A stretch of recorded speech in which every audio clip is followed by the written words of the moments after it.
এই যে বিবাহিত আপুরা কি জামাইয়ের লগে কাজ্য কইরা অন্যান্য ব্যক্তিদের কাছে জামাইয়ের নিন্দা কইরা ভাবতেছেন নিজে খুব বড় হয়ে গেছেন, জীবনেও না, কোনোদিনও না।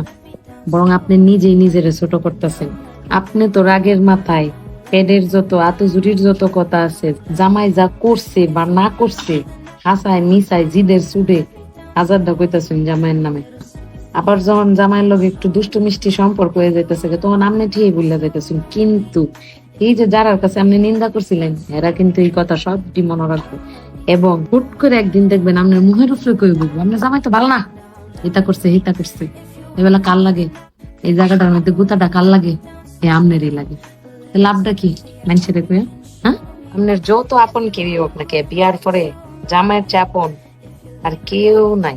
আপনার বাপ মা ভাই বোন পাড়া প্রতিবেশী পাশের ফ্ল্যাটের ভাবি কেউ না, কারোর বাড়াতেই না। নিজে নিজে বুক করবেন যতদূর সম্ভব হয়, কাউরে কয়ে কোনো লাভ নাই। কারণ এই দুনিয়াতে কেউ ক্ষত সারায় না, বরং ক্ষত বাড়ায়।